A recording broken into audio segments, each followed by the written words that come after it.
State Highway Patrol, Corporal Kerr speaking. There has been an accident at Trimble Road in the expressway.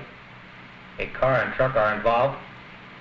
You say 2 persons have been killed, and there are several others injured. Have you called an ambulance? Your name? Telephone number? 640. Okay on the signal 30 en route.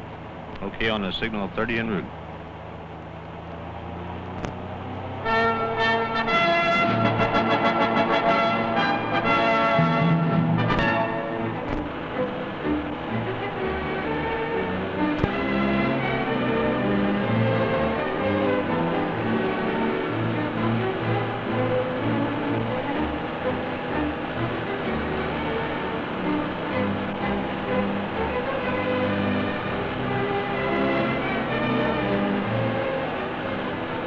Signal 30, the code that has a morbid meaning to the men of the Ohio State Highway Patrol. Signal 30 is the phrase that means another violent death on the highway, another life snatched by carelessness, another bloody statistic in the mounting toll of traffic's cost. Put yourself and your family in these untouched, unstaged scenes. You or a loved one of yours can easily be a Signal 30. We are at the scene of a double Signal 30. 2 lives have been lost, wasted because of the senseless violation of a simple, easy-to-obey traffic regulation. A truck loaded with cattle is moving along an expressway. From a feeder road, a passenger car containing 7 people, 5 of them children, ignores a stop sign, moves onto the expressway into the path of the truck. This is the sickening result. The truck literally ran over the passenger car. 2 people are dead, the driver of the truck and a child in the car. 2 others are critically injured. The driver of the passenger car violated a stop sign where visibility in both directions was excellent. His own neglect and stupidity cost the life of his daughter and the life of a man who just happened to be in that place at that time. And here is the same area in which the twin fatality occurred.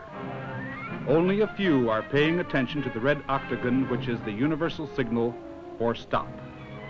Even boys on their bikes pump blissfully across the highway with no thought as to the meaning of the stop sign. What prepares a state highway patrolman for his exacting job? First, a period of rigid training. There is work in the classroom that covers law, situation, and procedure. There is physical training to sharpen the already splendid condition of the candidate. But something more must be there even before training starts. A spirit of dedication to the job that must be done. The combination of dedication, physical condition, classroom proficiency, personality, and adaptability all add up into an effective, alert officer. These men will represent the state in its respect for law. After the exhaustive and sometimes exhausting training comes assignment, and then the lessons that only experience can teach. The State Highway Patrolman has many duties that can be called routine. Among them, the spot checking of cars. This patrolman and his fellow officer are checking vehicles for safety factors: lights, horns, stoplights, and windshield wipers. The spot checking often finds minor troubles that are not known to the driver, causing him to be more mindful of the basic safety factors built into his car. It is, at best, a routine check, but it has its purpose in promoting a better safety record. The sign that denotes the speed limit of this particular zone is conspicuous, and so is the disregard for the sign's warning. The truck is ignoring it, and the result of such futile carelessness teaches a grim and grisly lesson. 2 trucks are approaching each other. One is laboring up a hill. The other is moving at least 20 miles per hour faster than the legal posted limit. A minor fender bender has occurred at the bottom of the hill. When the truck driver sees the minor crash, he hits his brakes. The fully loaded semi-trailer jackknifes into the path of the slow-moving truck. This is the raging, furious result. 2 men are dead because one of them was too smart, to obey a speed limit warning. While one of the drivers burned to death in his cab, the other was blown through the floor of the cab of his truck by the force of the explosion that followed the initial impact. His body could not be removed until the fires had been extinguished and the wrecked trucks separated. You've seen the blackened body of a dead man in a horrible death, far from family and friends and even farther beyond help. And you see the beginning of a final ride as one of the drivers is carried away, a mass of charred flesh.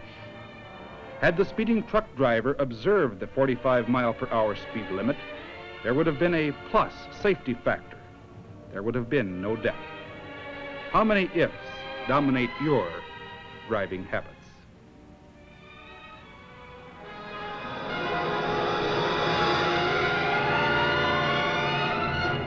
Meet the passenger, painfully, though not seriously injured. Now, meet the driver, bumped about considerably, but surprisingly healthy. The driver of the car lost control of the vehicle. The car skidded 165 feet off the right side of the road, hit an embankment, went 27 more feet, rolled end over end for 108 feet, knocked down a fence, rammed into a post on which several mailboxes were mounted. The crossbar is seen piercing the car as it narrowly missed the driver and the passenger on the way to the left rear door.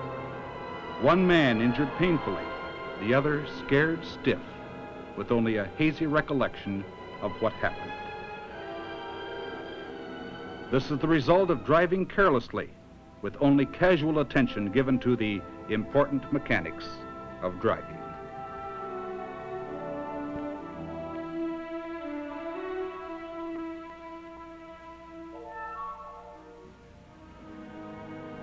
A railroad crossing and a pickup truck are the basic ingredients here. When the freight train hit the panel truck, the gasoline in the truck exploded and turned it into a funeral pyre for an aging, hard-of-hearing farmer. In spite of warnings and education, the toll taken at rail crossings remains foolishly high, probably the most needless among many unnecessary ways in which to meet death. It was a country road, and although no flasher system was in operation, visibility was good in both directions. The engineer of the train saw the truck approaching and sounded his whistle some 500 yards from the crossing. The elderly farmer who moved carelessly onto the tracks probably never saw, much less heard, impending death. Rail crossings, wherever they are, carry a responsibility to the driver of a car, the responsibility of extreme caution. So the sickening, stiffened, charred mass that once was a man is removed. Every accident has at its base a violation of a traffic rule. Reckless operation of an automobile opens up a multitude of driving sins. Here on a state route, whether by speed or other causes, the driver loses control of his car. The vehicle rolls over, throwing the driver out and pinning him under the wreckage. Death most certainly has resulted from all appearances. 20 men are careful in lifting the car bodily because it is feared that rolling the car over might aggravate the injuries of the victim, if indeed he is alive. The 20 men hold the car up while others gently remove the body. But a guardian angel hovered close to the man. He was found to have only serious injuries, nothing fatal. He lived to tell about it. Did he boast of beating death? Well, perhaps we don't know. Maybe he lived to tell others of the folly of driving recklessly. Maybe he was spared so that he could tell others that traffic laws are effective weapons against death and injuries only when they are obeyed.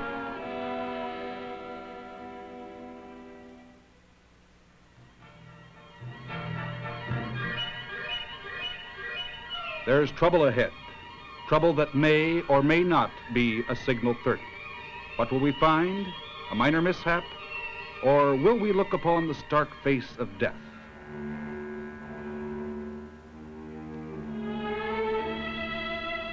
A 17-year-old boy driving a red convertible comes over a hill crest and rams into a red hardtop that came out of a side road. Here is the young man, critically injured, and this is his car. And here is the ultimate big spender in this tragedy, a visitor from a neighboring state. He has only a few hours to live as he sustains multiple injuries, any one of which would have been fatal. And this is the passenger in the dead man's car, painfully hurt because the driver of the car disregarded a common, easy-to-observe law. He had moved from a side road onto a main highway with no regard for oncoming traffic. The 3 or 4 seconds he tried to save cost him his life for his failure to yield the right of way. He is sprawled on the ground, already showing the pallor the doomed assume. Notice the care with which these torn victims are handled by the ambulance men and patrolmen. These men are using far more care in their work than the drivers of many cars show in their own driving habits.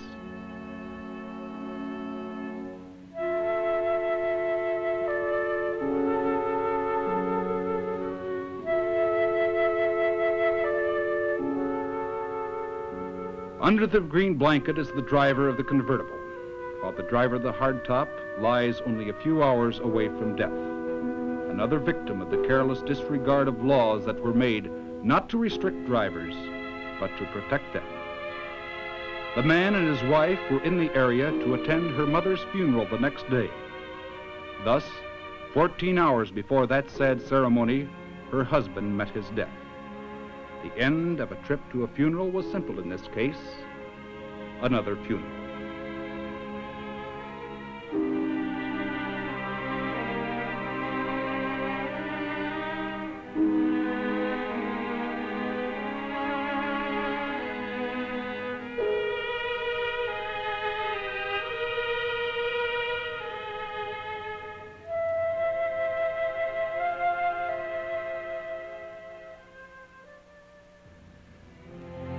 A young man speeds home after enjoying a rollicking stag party.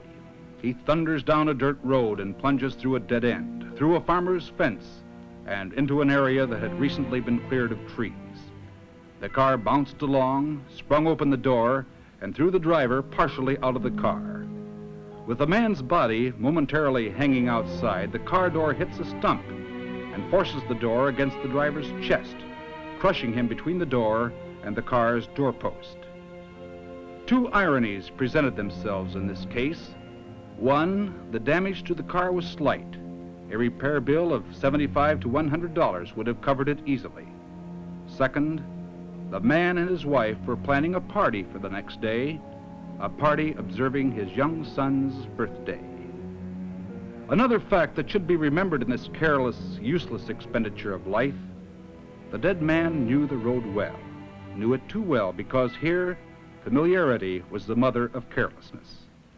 The officer who investigated the fatality had the sad task of telling the man's wife and children of the tragedy, a task that grows no easier with repetition.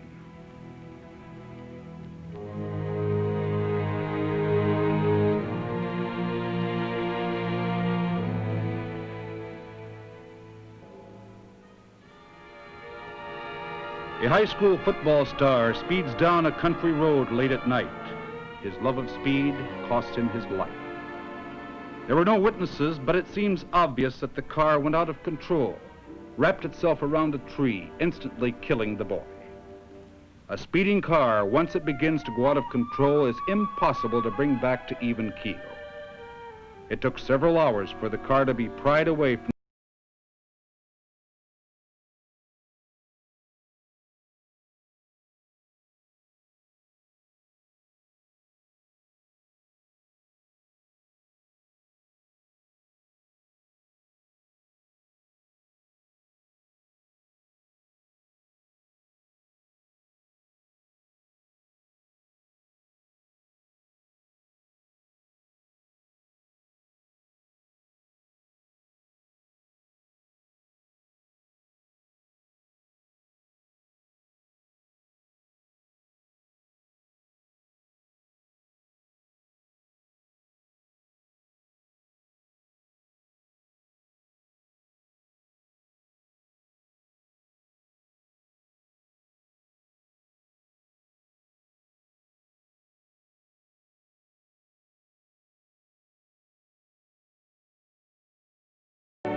Death sometimes plays an overture of torture. Here again, a posted speed limit on a curve was ignored. The car went out of control and came to the send. And so the cries of the maimed are heard, cries of pain and fear.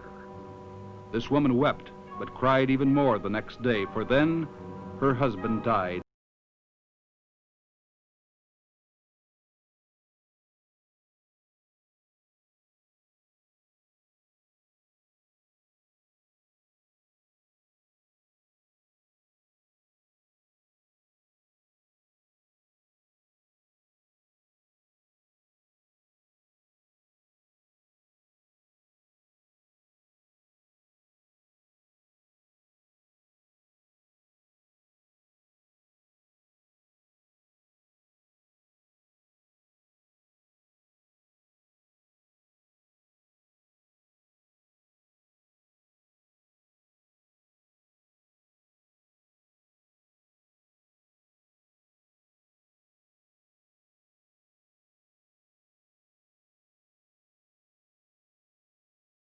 See for yourself how sordid and sickening impending death can be. And see for yourself the weapon in this case, the steering column.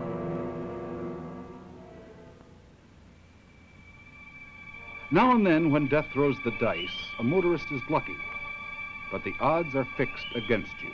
The stake is your life. A hardtop convertible wheels down a country road. An oncoming car forces the hardtop to the side where it hits a steel bridge abutment. The car flips over and over and rolls the length of the structure and ends like this. The car was literally shoveled to the junkyard. The driver said he was only going about 40 miles an hour. But despite that assertion, here again was the result of high speed.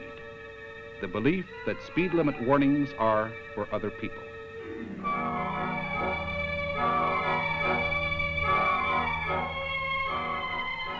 The driver, oh yes, miraculously, he was unhurt.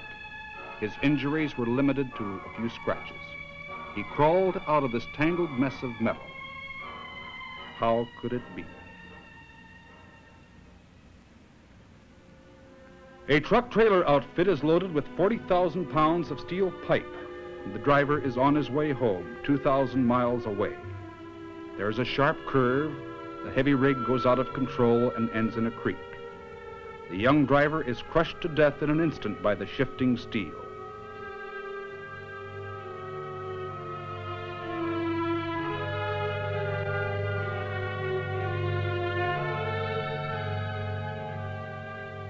The accident happened at about 1:30 in the morning, and it was 5:30 before the body could be removed.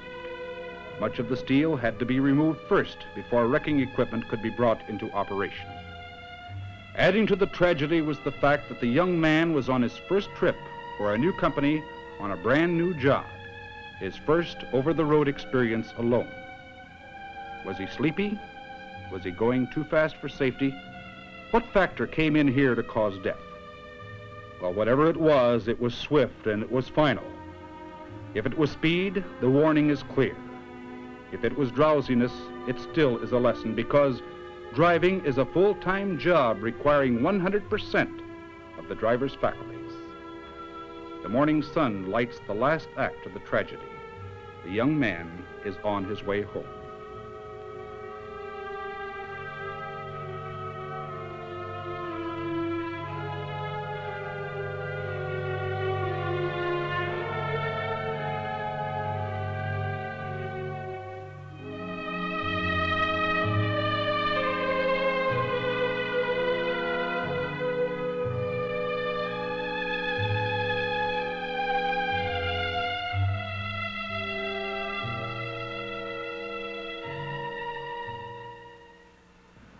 What's the score here? Not a single or double. Here's a triple signal 30. Two congenial friends are in one car, breezing merrily down the road. Approaching them is another driver, alone in his car, using the right side of the highway. Now, the two men apparently dislike their legal portion of the road. They move to the left. This is what happened. 3 people are dead.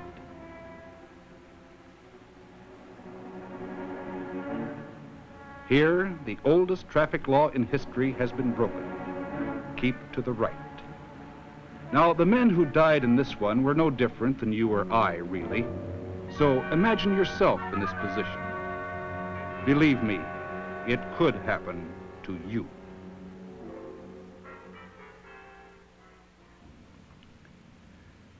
What is the price to be paid for failure to yield right of way or violating a stop sign? Well, if caught, it could result in a fine, and just maybe you can get away with it. Well, here's a big price that was paid. 4 women met death because the driver of one of the cars failed to stop at a stop sign and failed to yield right of way. In addition to the 4 fatalities, 3 are seriously injured, 2 of them children. The cries and moans of the maimed are a grim accompaniment to tragedy.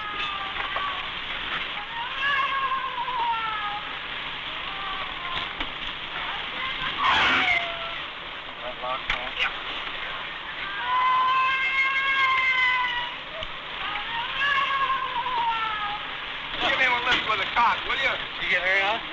No, we can't get her. Big girl. Huh? You want that up a little farther?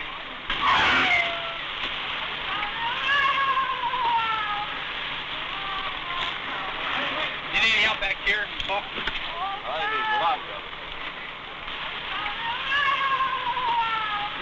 Wait, no, yeah, watch the plate. The woman whose cries you hear died a few hours later. She was the mother of the driver of the car. The car's driver was found to have had a long record as a traffic violator. Has the accident given her sleepless nights and regret? The fact remains that her callous defiance of law led to the death of 4 people. So this is the price that can be paid for violating a simple traffic law. Are you willing to pay it? Can you afford it? Think again, friend. Think again. Okay, Paul, I'll be with you in a minute. How?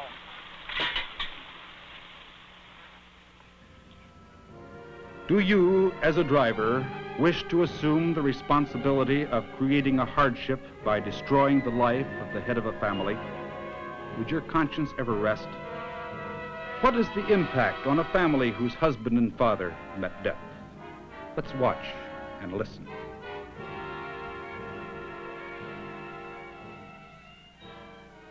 Ma'am, if you'll recall, last fall I had the unpleasant task of informing you that your husband had been killed in an automobile accident.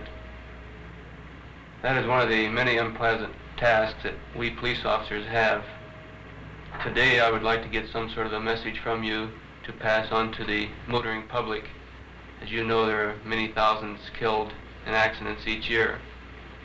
What type of work did your husband do? He was a lineman for the High Edison Company. He worked with high voltage. He had a very dangerous job. He was careful with his job.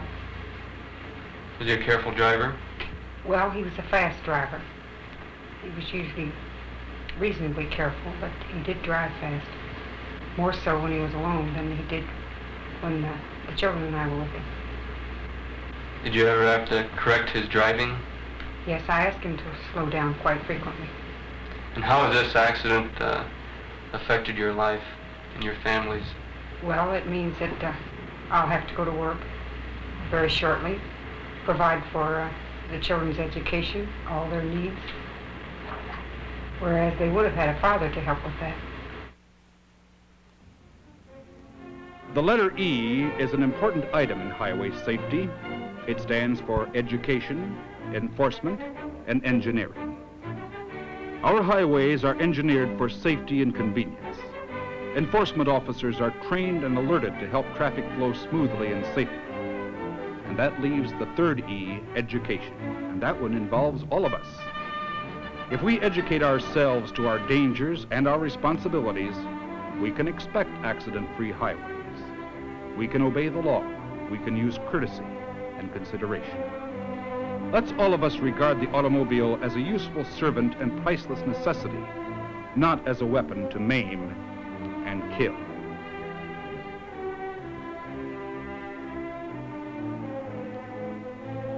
How do you want to die in traffic? how do you want to kill a loved one of yours? Well, we could show you more to give you a wider selection.